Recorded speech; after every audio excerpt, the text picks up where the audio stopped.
कैसी है जनता। शेर इधर। और आज का जो मेरा टॉपिक है वो बहुत ही इम्पोर्टेंट टॉपिक है, और ये टॉपिक पे सबको ही मैनिपुलेट किया गया है, और ये बहुत ही बड़ा मतलब मेजर इम्पोर्टेंट टॉपिक है, जिसके वजह से बहुत से लोग रीइंकॉर्नेट करते हैं अर्थ पर।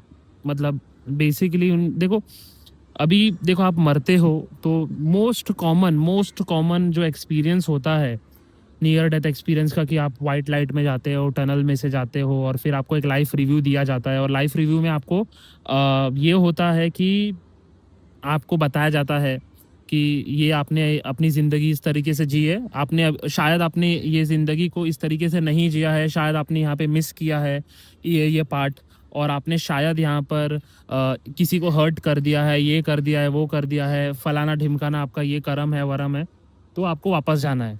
कुछ भी हो, देखो आप अच्छे कर्म करो बुरे कर्म करो, वो लाइफ रिव्यू का मतलब एक ही निकलेगा कि आपको वापस रिटर्न जाना है धरती पर। अब ये जो धरती है ये बेसिकली एक फार्म है। जैसे कि आप लोग अगर एक चिकन फार्म में गए होगे, तो आप लोगों को पता है कि वहाँ पे कैसे, मतलब उनको काटा जाता है, और वो सब किया जाता है। ये just it is basically a form. और मेन पर्पस इस फार्म का ये है कि आपको मतलब लूश प्रोड्यूस करना है। लूश क्या होता है? लूश मतलब देखो, जैसे कि मेरा प्रीवियस वीडियो में मैंने बताया था कि जो आपका इमोशनल स्टेट है वो आपकी फ्रीक्वेंसी डिसाइड करता है। जैसे कि अगर मैं गुस्सा हूँ तो मेरा जो फ्रीक्वेंसी है वो एंगर वाला फ्रीक्वेंसी है, तो ये एंगर वाला फ्रीक्वेंसी को फोर्थ डिमेंशन से, जहाँ पर हम मरने के बाद जाते हैं जी, जो कि बहुत ही कंट्रोल्ड डिमेंशन है, ये रेप्टिलियंस उसको कंट्रोल करते हैं, और बहुत सारे अदर ईटीज भी उसको कंट्रोल करते हैं। ये लोग वहाँ से मतलब ये लोग वहाँ से कंट्रोल करते हैं, तो ये लोग वहाँ से वो एनर्जी को सक करते हैं, इमोशनल एनर्जी को सक करते हैं। मतलब मैं अभी फॉर एग्जांपल कि कहीं पर एक नेगेटिव इंसिडेंट हुआ, एक नेगेटिव इवेंट हुआ, जहाँ से बहुत सारा लूश प्रोड्यूस हुआ। उस नेगेटिव न्यूज़ को, फॉर एग्जांपल कोलगेट 19 का जो इवेंट है, उसमें बहुत सारा फियर की लूश को उन लोग ने एक्सट्रैक्ट किया था ह्यूमन से। तो वैसे जैसे कि अभी कॉन्सर्ट होते हैं, पब्लिक इवेंट्स होते हैं, जितने क्रिकेट हो गया, फुटबॉल हो गया, ये सब भी, इसमें भी एनर्जी हार्वेस्ट की जाती है। क्योंकि टीम ए वाले लोग टीम बी से चिढ़ेंगे, टीम बी टीम ए से चिढ़ेगी, तो यहाँ से जो हेट की एनर्जी है वो एक्सट्रैक्ट की जाती है बहुत ही मास लेवल पे। तो दिस इज ऑल बेसिकली, मतलब जो ह्यूमन लाइफ है, वो ह्यूमन लाइफ को प्रायोरिटी इन लोग ने क्या है, लूश प्रोड्यूस करने के लिए बनाया है। ये रियलिटी मैं आपको बता रहा हूँ, I am just talking about the reality. लूश प्रोड्यूस करने के लिए ये ह्यूमन लाइफ क्रिएट की गई है, टू क्रिएट लूश। अब आप बोलो कि जो भी आपका पर्पस है, ये है वो है, ये सब सिमुलेशन है। आप एक वीडियो गेम के अंदर हो, और इसमें किसी there is no cause of anything, कुछ भी करो किसी का कुछ मतलब नहीं है। अब एक और एक पॉइंट मैं ऐड करता हूँ, जब आपका नया लाइफ डिजाइन करते हैं, when they design your new life, हर चीज उसमें एनकोडेड होती है कि आप कितना, आप इंट्रोवर्ट हो कि एक्सट्रोवर्ट हो, आपके अंदर कॉन्फिडेंस है कि नहीं है, आप ज़्यादा जेलस पर्सन हो, आप में ज़्यादा एंगर है। एवरी डैम थिंग, माइनर से माइनर डिटेल, जब आपकी नया लाइफ एनकोड होता है वहाँ पर, वो डिसाइडेड रहता है। तो जब एवरीथिंग इज ऑलरेडी डिसाइडेड, तो किस चीज़ का कर्मा बन रहा है? किस चीज़ का कर्मा बन रहा है? पहली बात तो, जब everything is decided, every event, every major event, minor event is decided, तो किस चीज़ का कर्मा क्रिएट हो रहा है फर्स्ट ऑफ ऑल? एंड ये डीबंक मैं कर रहा हूँ, अभी कर्मा की पूरी थियरी को डीबंक कर रहा हूँ। कर्मा का कोई, इसका कर्मा सिर्फ एक मैन्युपुलेशन है, और ये कर्मा का अगर सिद्धांत सच्चा है तो आप कभी एग्जिट ले ही नहीं सकते इस मैट्रिक्स से। तो कर्मा में मानना छोड़ दो। रियलिटी में क्या होता है? रियलिटी में first of all there is no cause of anything. For example, एक चोर ने चोरी की, एक चोर ने किसी बंदे का फोन चोरी किया, या पैसा चोरी किया, कुछ भी चोरी किया।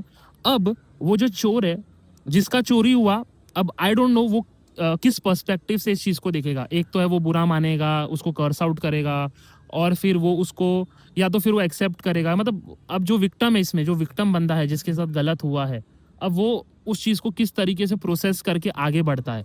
क्योंकि ये definitely there is vast variety of range में वो रिएक्शन दे सकता है। और जब चोर है, अब जो जिसने चोरी की, उसने अगर ये बात को नहीं समझा कि यार मैं किसी को हार्म कर रहा हूँ, यहाँ पर मैं किसी का चीज़ चोरी कर रहा हूँ, ये सब कर रहा हूँ, तो अगर उसने नहीं की, उसने वो इग्नोरेंस उसने वहाँ पे दिखा दिया, दूसरे के प्रति वो जो कर रहा है वो बंदा, उसने उसके प्रति इग्नोरेंस किया, तो क्या होता है, वो इग्नोरेंस बिल्ड हो के एक अनसंग गिल्ट बन जाता है उसके अंदर। जो चोर है उसके अंदर एक अनसंग गिल्ट हो जाएगा, गिल्ट बनेगा, तो उसकी कॉन्शियसनेस ही उसको पनिशमेंट देगी। अरे मैंने चोरी किया तो मेरे साथ, समझो फॉर एग्जांपल वो चोर को वो चोर के फैमिली में बहुत सारा बुरा बुरा बुरा बुरा सीन हो गया वो चोर के फैमिली में, या फिर वो चोर को बीमारी हो गई, या फिर वो चोर को कुछ भी हुआ XYZ फॉर एग्जाम्पल, तो वो इसीलिए हुआ क्योंकि उसकी कॉन्शियसनेस ने वो चीज क्रिएट की है, वो मैनिफेस्ट की है। उसकी कॉन्शियसनेस ने वो इवेंट मैनिफेस्ट किया क्योंकि उसके अंदर एक अनसंग गिल्ट था। जिस चीज को वो इग्नोर कर रहा था, वो चीज उसके अंदर एक अनसंग गिल्ट बन के स्टोर हो रही थी। जिसके साथ चोरी हुआ है उसके साथ शायद उसका उसका कॉन्शियसनेस ऐसा खेलेगा कि चल यहाँ पे तेरा चोरी हुआ है तो शायद उसको आगे चल के कहीं पे कुछ रिवॉर्ड मिल जाए। जिस हिसाब से उसका कॉन्शियसनेस उस चीज को हैंडल करेगा, उसके हिसाब से फ्यूचर आउटकम निकलेंगे। और एक यूनिवर्सल नॉलेज होता है, एक यूनिवर्सल माइंडसेट होता है, एक यूनिवर्सल अवेयरनेस होती है कि यूनिवर्स उसके साथ बुरा होने ही नहीं देगा। फर्स्ट ऑफ ऑल ये इवेंट होने ही नहीं देगा। जैसे कि एक यहाँ पर मैं लेना चाहता हूँ वर्ल्ड वॉर थ्री अभी तक हुआ नहीं है। मतलब वायरसेस ये सब से उन लोग ने क्रिएट करने की कोशिश की, बट अभी तक वॉर जैसा सिचुएशन, जैसे कि वर्ल्ड वॉर 1 वर्ल्ड वॉर 2 हुआ था, वैसा मैनिफेस्ट नहीं हुआ क्योंकि यूनिवर्सल नॉलेज, यूनिवर्सल अवेयरनेस इतनी हाई पे थी कि उसने वो मैनिफेस्ट ही होने नहीं दिया। जो इतना वॉर सिनेरियो लोग क्रिएट करना चाह रहे टू एक्सट्रैक्ट लूश, तो ये कर्मा की थ्योरी है। कर्मा की theory is basically evolution theory है। जैसे कि समझो अभी पहले एग्जांपल मैं बताया आप लोगों को कि चोर ने इग्नोरेंस में गिल्ट अपने अंदर भरा, फिर उसको वो सब सीन हुआ। सेकंड सिनेरियो में ऐसा हो सकता है कि सेकंड सिनेरियो में चोर को रियलाइज होता है कि यार मैं गलत कर रहा हूँ, और वो उसको रियलाइज होने के बाद वो ये काम छोड़ देता है, और फिर वो सोचता है कि चलो मुझे कुछ अच्छा करना है लोगों के लिए, जितना मैंने अभी तक किया है मैं कुछ अच्छा करके इसको वाइप आउट करता हूँ। तो फिर वो इवॉल्व हुआ ना, उसकी सोल इवॉल्व हुई है वहाँ पे। तो कर्मा की theory is just a theory of evolution, कि आप कुछ करते हो, आप वहाँ से कुछ सीख लेते हो, और फिर आप आगे बढ़ते हो लाइफ में। पनिशमेंट वनिशमेंट ये सब जो आपको सिखाया जाता है ये एग्जिस्ट करता ही नहीं है। फर्स्ट ऑफ ऑल ये सब सिर्फ एक मैन्युपुलेशन है। जो भी जगह पर आपको ये बताया जाता है, सिखाया जाता है, जस्ट अ मैन्युपुलेशन, ताकि आप इस अर्थ फार्म में वापस आते जाओ। बेसिकली इसका फंडा यही है। और जो अच्छा कर्म करता है वो मुक्ति नहीं पाता। क्यों नहीं मुक्ति पाता? और जब एवरीथिंग इज ऑलरेडी डिसाइडेड, तो आपने कौन सा कर्मा किया? कोई कर्मा नहीं किया आपने। There is no karma. Karma is a सबसे बड़ा स्कैम है जो आफ्टर लाइफ में आपको ठगने के लिए इस्तेमाल किया जाता है।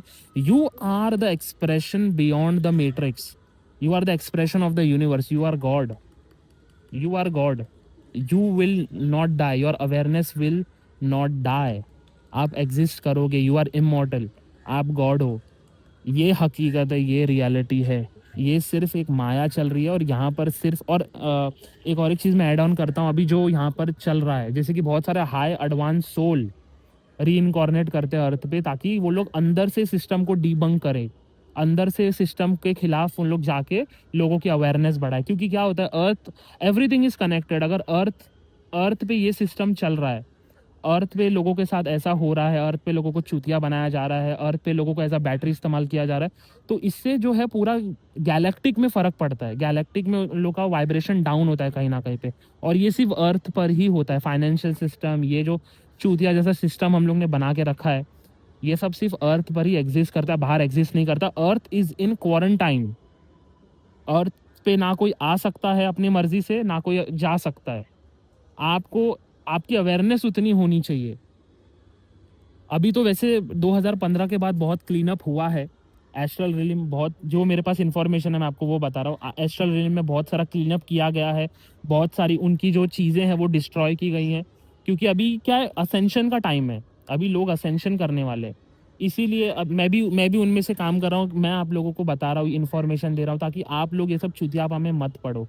ओके, एंड बेसिकली आप अपनी ज़िंदगी इंजॉय करो, लीड योर लाइफ, दूसरों को हर्ट मत करो, दूसरों को तंग मत करो, बट अपनी ज़िंदगी आप फुलेस्ट जियो।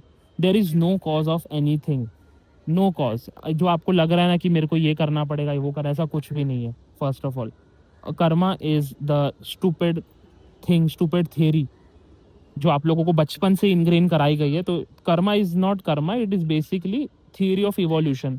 आप कुछ करते हो, उसका एक आपको इफेक्ट दिखता है, एंड देन यू डिसाइड कि okay, I don't want to do this, I do this in a different way, that's it, no cause of anything.